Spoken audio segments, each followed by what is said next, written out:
مجھے افغانی، ایرانی اور ترکی موسیقی پسند تھی۔ ترکی کی لوک موسیقی مجھے بہت اچھی لگتی تھی۔ افغانستان اور ایران کے ریڈیو اسٹیشن ٹیون ہونے سے پہلے ترکی کا ریڈیو اسٹیشن ٹیون ہو گیا، لیکن نزدیکی فریکوینسی کی وجہ سے کوئی عربی اسٹیشن بھی سنائی دے رہا تھا۔ دونوں کی آواز صاف نہیں آ رہی تھی، لیکن ذرا سی کوشش سے ترکی ریڈیو کی آواز صاف ہو گئی۔ وہاں سے موسیقی نشر ہو رہی تھی۔ لوک موسیقی تو نہ تھی، لیکن دھن دلکش تھی۔ بند کر، بند کر، شکورہ چیخا، بند کر اسے۔ بنیاں ٹھیک جگہ نہیں ہوتی، ڈاڈی ہوتی ہیں، جن آ جائیں گے، شکورے نے چھرچھری لی۔ میں نے بیزاری سے ریڈیو بند کر دیا۔ مجھے خود شکورہ کسی تصوراتی بھوت سے کم نہیں لگ رہا تھا۔ پھر ایک یاد نے میری بیزاری کو شرمندگی میں بدل دیا۔ جب میں میٹرک میں تھا، بھائی پہلی بار کسی انگریز سے چھوٹا سا ٹرانزسٹر ریڈیو خرید لائے تھے۔ ٹرانزسٹر ریڈیو میں سیلوں کی جگہ چھوٹی سی بیٹری لگی ہوئی تھی۔ ٹرانزسٹر ریڈیو ابھی عام نہیں ہوئے تھے۔ جن گھروں میں ریڈیو تھے وہ ٹیوبز والے تھے، بجلی سے چلنے والے۔ یہ ریڈیو آن ہونے کے 5-7 سیکنڈ کے بعد گھوں گھوں کرتے ہوئے بھن بھنانے لگتے تھے۔ اس بھن بھناہٹ میں موسیقی اور بھی اچھی لگا کرتی تھی۔ شمالی پنجاب کے لوگوں کے لیے تو ٹیوبز والے ریڈیو بھی عجوبہ تھے۔ شیر علی جب اپنے ہوٹل کے لیے ریڈیو لایا تھا تو اس کے ہوٹل کے اندر اور باہر ہجوم سا ہو جایا کرتا تھا۔ بھائی کے لائے ہوئے ٹرانزسٹر ریڈیو پر میں رات کے وقت بستر پر لیٹ کر موسیقی سنا کرتا تھا۔ سردیوں کے دن تھے، دسمبر کی چھٹیاں تھیں۔ ایک صبح ریڈیو سے اعلان ہوا کہ رات کو اکھل بھارتیہ سنگیت سبھا میوزک میں استاد بسم اللہ خان کا شہنائی بجانے کا پروگرام ہوگا۔ مجھے شرارت سوچی۔ بھائی کے بنگلے کے پیچھے سرونٹ کوارٹروں سے آگے بڑے پہاڑ کے نیچے پتھریلی چٹانیں بکھری ہوئی تھیں، شاید اب بھی ہوں گی۔ پہاڑ کی ڈھلوان پر پھلائیوں اور کریر کے درخت اور جھاڑیاں پھیلی ہوئی تھیں۔ ان جھاڑیوں کے درمیان موسم برسات میں لمبی خوشبودار گھاس اگتی ہے، جو خزاں کے موسم میں سوکھ کر زیادہ خوشبو دینے لگتی ہے۔ سنا ہے ہرن یہی گھاس کھاتے ہیں اور ان کی ناک میں کستوری بنتی ہے۔ پہاڑ کی ڈھلوان کے نیچے ایک بہت چھوٹا سا برساتی جوہڑ ہے۔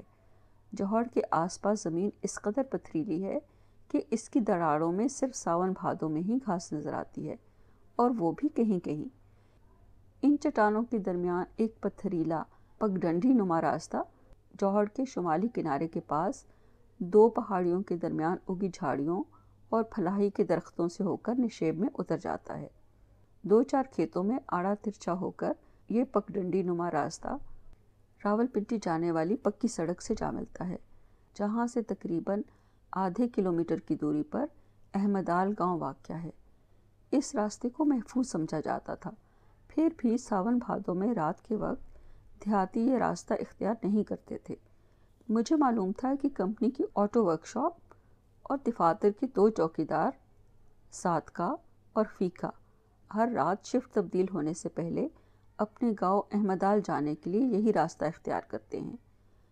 وہ احمدآل گاؤں سے کبھی صبح کی شفٹ پر آتے تھے، کبھی دوپہر اور کبھی رات کی شفٹ پر آ جایا کرتے تھے۔ ان دنوں وہ دوپہر کی شفٹ پر تھے، جو 1 بجے شروع ہو کر رات 9 بجے ختم ہوتی تھی، لیکن وہ 8:30 بجے ہی گھروں کی طرف چل پڑتے تھے۔ دونوں احمدآل گاؤں کے تھے۔ وہ رات 9 بجے کے قریب بھائی کے بنگلے کے پاس سے گزرا کرتے تھے، پھر پتھریلی پگڈنڈی پر چلتے ہوئے جوہڑ کے پاس پہاڑیوں کے درمیان سے نشیبی کھیتوں میں اتر کر آڑے ترچھے چلتے ہوئے پکی سڑک پر پہنچ جاتے تھے، جو راولپنڈی کی سمت جاتی تھی، اور اسی سڑک پر نصف کلومیٹر کے فاصلے پر ان کا گاؤں تھا۔ یہ قریب ترین راستہ تھا، ورنہ اگر وہ پکی سڑکوں پر چلتے ہوئے اپنے گھروں کو جاتے تو انہیں 1 کلومیٹر کا فاصلہ طے کرنا پڑتا تھا۔ کھوڑ میں کمپنی کا اپنا پاور ہاؤس ہے، بجلی کبھی بھی نہیں جایا کرتی تھی۔ پھر بھی مجھے معلوم تھا کہ بھائی کے بنگلے کے سٹور میں 2-3 بڑی موم بتیاں پڑی ہوئی ہیں۔ میں نے شام گہری ہونے پر سٹور سے ایک موم بتی نکالی، ماچس کی ڈبیا جیب میں ڈالی، اور رات 8 بجے فل بوٹ پہن کر، سویٹر پر موٹا کوٹ پہن کر، مفلر باندھ کر، اونی ٹوپی اور دستانے پہن کر ٹرانزسٹر ریڈیو اٹھایا اور بڑے پہاڑ کی طرف چل دیا۔ میرے ہاتھ میں ہاکی بھی تھی۔ چادر کا کام مفلر سے لیا جا سکتا تھا۔ جوہر کے قریب پتھریلے راستے پر اوپر کی سمت 2 بہت بھاری پتھر ہیں، کم از کم 4 فٹ اونچے۔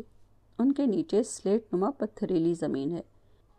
جگہ بہت محفوظ محسوس ہوئی۔ میں نے ایک پتھر کے پیچھے موم بتی کھڑی کر دی۔ ہوا کے جھونکے نہ ہونے کے برابر تھے۔ مسئلہ صرف وقت کا تھا۔ آل انڈیا ریڈیو کا وقت مقامی وقت سے 30 منٹ آگے تھا، لیکن مجھے یقین تھا کہ شہنائی کے پروگرام کے دوران میں ہی دونوں چوکیدار وہاں سے گزریں گے۔ رات 9 بجے آل انڈیا ریڈیو کے کئی اسٹیشنوں سے بیک وقت استاد بسم اللہ خان کی شہنائی شروع ہوئی۔ پہلے سمند سارنگ کا اعلان ہوا۔ 15 منٹ تک یہ خوبصورت ساونی راگ اپنے پھیکے ہوئے سروں کی پھوار سی برساتا رہا۔ پھر راگ درگا کا اعلان میرے لیے انبساط لایا۔ راگ درگا میرے پسندیدہ ترین راگوں میں سے ایک ہے۔ 15 منٹ تک راگ درگا کے میٹھے سر پتھریلی سنگلاخ چٹانوں اور پہاڑوں سے ٹکرا ٹکرا کر بازگشت کا افسوں پھیلاتے رہے۔ پھر اناؤنسر نے ہندی اور انگریزی میں بتایا کہ آخر میں شہنائی پر راگ مالکونس نشر ہوگا۔ میں مسلسل بھائی کے گھر کی طرف دیکھ رہا تھا۔ رات کے 9:35 پر مجھے بھائی کے بنگلے کے پاس چاندنی میں 2 سائے نظر آئے۔ وہ صادقہ اور فیکا ہی تھے۔ وہ لمبے لمبے قدم اٹھاتے تیز چلتے ہوئے باتیں کرتے آ رہے تھے۔ دونوں نے کمبل اوڑے ہوئے تھے۔ میں نے فوراً موم بتی جلائی اور ٹرانزسٹر ریڈیو موم بتی کے پاس رکھ دیا۔ والیوم اتنا اونچا کر دیا کہ 35-40 قدموں تک سنائی دے۔ میں دوسرے پتھر کے پیچھے چھپ گیا۔ ہوا بند تھی، پھر بھی موم بتی کا شعلہ لہرا رہا تھا۔ فیکا اور صادقہ اونچی آواز میں باتیں کرتے ہوئے آ رہے تھے۔ تقریباً 40 قدم پر فیکا رک گیا۔ 2 قدم آگے صادقہ بھی رک گیا۔ پھر فیکا تیز قدموں سے صادقے کے پہلو میں آیا۔ وہ ایک دوسرے کی سمت دیکھ رہے تھے۔ ہیجانی کیفیت میں 2-4 قدم اور آگے بڑھے۔ ان کے چہروں پر خوف کا تاثر چاندنی میں صاف نظر آ رہا تھا۔ پھر صادقے کا ہاتھ موم بتی والے پتھر کی طرف اٹھا، جس کی اوٹ میں موم بتی کی روشنی لہرا رہی تھی اور شہنائی کے سر پھیل رہے تھے۔ دھاڑوئے ہی کے، فیکا خوفزدہ آواز میں چیخا۔ وہ بتکے ہوئے گھوڑوں کی طرح اچھل کر مڑے۔ بچیوں بھائی، صادقہ چیخا، اور وہ دونوں کندھوں پر کمبل سنبھالتے ہاکیاں لہراتے بھائی کے بنگلے تک سیدھے دوڑتے گئے اور پھر ہاکی گراؤنڈ کی سمت روپوش ہو گئے۔ اگلے روز میں بازار گیا تو رات والے واقعے پر دیہاتی زور زور سے باتیں کر رہے تھے۔ ماں پہلا ہی پتا پہاڑ ہٹ جا بہوں ڈاڈیے۔ مجھے پہلے ہی پتا تھا کہ پہاڑ کے نیچے جگہ سخت ہے، ایک نے کہا۔ ایک دکاندار نے دوسرے کی سمت دیکھا۔ بہوں چکرا ہے بھائی فیکے تے صادقے نا، اور کوئی ہووے آ تے اوتھا ہی مر ویندا۔ بہت جگرا ہے بھائی فیکے اور صادقے کا، کوئی اور ہوتا تو وہیں مر جاتا۔ کمپنی کے ورک شاپ میں کام کرنے والے ایک کارکن نے خوفزدہ نگاہوں سے ادھر ادھر دیکھا۔ فیکے تے صادقے قرآن نی قسم چاہیے اور نہ اپنی اکھی تکیائے، راتی اوتھاں جنانی جان ٹھکی کھلیے۔ صادقے اور فیکے نے قرآن کی قسم کھائی ہے، انہوں نے اپنی آنکھوں سے دیکھا ہے۔ رات وہاں پر جنوں کی بارات آئی ہوئی تھی۔ اس واقعے کے بعد لوگوں نے پتھریلے راستے پر جانا چھوڑ دیا۔ دن بھر کے تھکے شفٹ کے چوکیدار پکی سڑک کے راستے 1 کلومیٹر سے بھی زیادہ فاصلہ طے کرتے ہوئے اپنے گھروں کو جانے لگے۔ مجھے 2-3 دن ندامت چھائی رہی۔ کسی کو کچھ بتا بھی نہیں سکتا تھا، گھر سے سخت ڈانٹ پڑتی۔ اس شرارت میں کسی کی جان بھی جا سکتی تھی۔ فیکا اور صادق بہت گڑیل جوان تھے، ورنہ اور کوئی ہوتا تو بے ہوش ہو کر گر بھی سکتا تھا، ہارٹ فیل ہو جانے سے مر بھی سکتا تھا۔ بازار میں بتاتا تو کوئی میری بات پر یقین نہ کرتا۔ غیر مرئی اشیاء پر یقین اور ان کا خوف دیہاتیوں کی فطرت ثانیہ ہے۔ اگر ٹرانزسٹر ریڈیو دکھا کر دلیلوں سے میں انہیں یہ بات بتا بھی دیتا کہ میری شرارت کی وجہ سے یہ سب کچھ ہوا ہے، تو بھی نہ جانے ان کا کس قدر شدید رد عمل ہوتا۔ میں خاموش رہا، بے حد شرمندہ تھا، اور یہ شرمندگی آج تک میرے ساتھ ہے، کیونکہ اس واقعے کے بعد پیر مراد شاہ کے 100-200 تعویذ، 300-400 کالے دھاگے بک گئے تھے۔ فیکے اور صادقے نے 100 روپے دے کر پیر سے نقش بنوا کر بازوؤں پر باندھ لیے تھے۔ شکورہ اس قدر خاموش تھا جیسے اونگ رہا ہو۔ اندیکھے کا خوف شاید ہمیشہ سے انسان کے ساتھ ہے، میں نے سوچا۔ شاید اسی لیے لوگ اندھیری راتوں سے ڈرتے ہیں۔ ایسی راتوں میں کچھ نظر نہیں آتا، اور یہی کچھ دکھائی نہ دینا خوف کا محرک بن جاتا ہے۔ کسی نابینا شخص کو اندھیرے کا کوئی خوف نہیں ہوتا، وہ آوازوں سے، اجنبی آوازوں سے ڈرتا ہے۔ جن علاقوں میں درندے اور حشرات الارض پائے جاتے ہیں، وہاں رات کے وقت لوگوں کا گھروں سے نہ نکلنا جہاں فطری ہے، وہاں اس کا باعث یہی اندیکھے کا خوف بھی ہے۔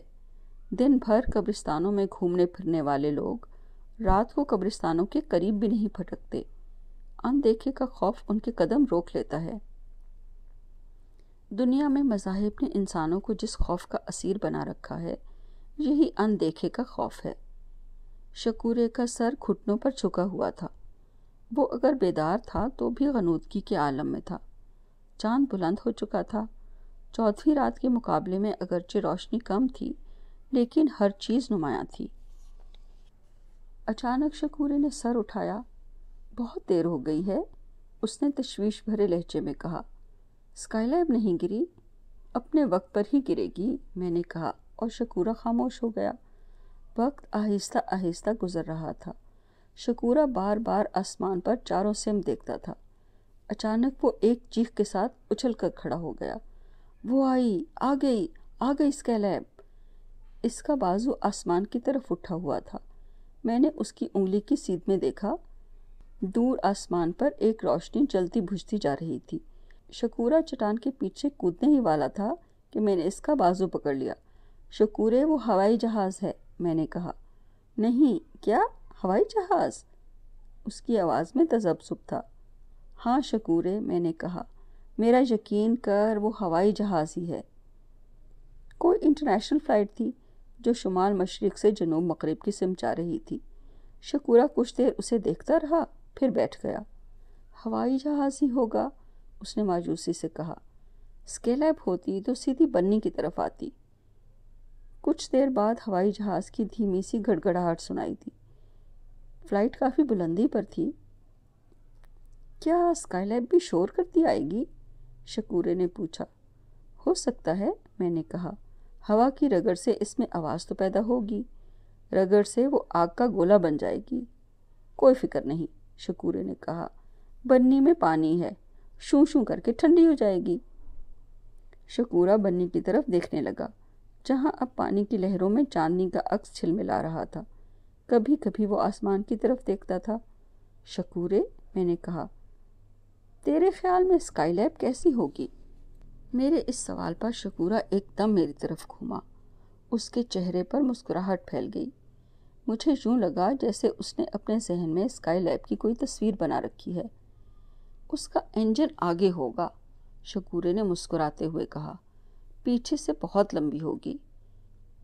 اس کے کم سے کم 12 ٹائر ہوں گے۔ پھر وہ کچھ سوچنے لگا۔ یار، ٹائر بھی بک جائیں گے کہ نہیں؟ تمہارا مطلب ہے کہ وہ لمبے ٹرک یا ٹریلر کی طرح ہوگی؟ میں نے کہا۔ شکورہ پھر سوچنے لگا۔ شاید ٹرک کی طرح نہ ہو۔ اس نے اپنے قیاس کی خود ہی نفی کر دی۔ نہیں، وہ پیچھے سے بہت لمبی نہیں ہوگی۔ اس کے اگلے ٹائر چھوٹے ہوں گے اور پچھلے بڑے۔ ٹائر 4 ہی ہوں گے۔ انجن لمبا ہوگا اور ڈرائیور کی سیٹ انجن کے پیچھے ہوگی۔ پھر وہ چونکا۔ یار، ڈرائیور تو مر گیا ہوگا۔ شکورے، میں نے کہا، اسکائی لیب ٹریکٹر کی طرح تو نہیں ہوگی۔ شکورہ پھر سوچنے لگا۔ وہ 2-3 منٹ خاموش رہا، پھر اس نے میری طرف دیکھا۔ اس کا اگلا پہیہ بہت بڑا ہوگا، لوہے کا لمبا اور بڑا سا پہیہ۔ پچھلے پہیے بھی لوہے کے ہی، لیکن چوڑے نہیں ہوں گے، اونچے ہوں گے۔ اس کے انجن سے دھواں نکل رہا ہوگا۔ ایسا تو سڑک کوٹنے والا انجن ہوتا ہے شکورے، میں نے کہا، اور شکورے کے ماتھے پر شکنیں سی نمایاں ہوئیں۔ بڑا سیانہ بنتا ہے تو، اس نے غصے سے کہا۔ تو بتا کیسی ہوگی؟ مجھے کیا معلوم شکورے، میں نے آہستہ سے کہا، اس لیے تو تجھ سے پوچھ رہا ہوں۔ شکورے کے ماتھے کی شکنیں مٹ گئیں، لیکن چہرے پر کھنچاؤ تھا، جیسے ذہن پر بہت زور دے رہا ہو۔ پھر اس نے میری طرف دیکھا۔ اس کا انجن بہت بڑا اور کالا ہوگا، شکورے نے کہا۔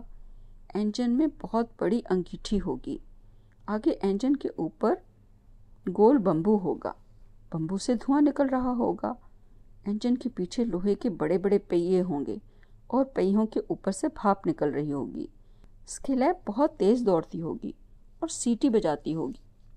شکورے، میں نے کہا، تم تو ریل کے انجن کی بات کر رہے ہو جو فتح جنگ سے جن بسال کے راستے ماڑی انڈس تک ریل گاڑی کو لے کر جاتا ہے۔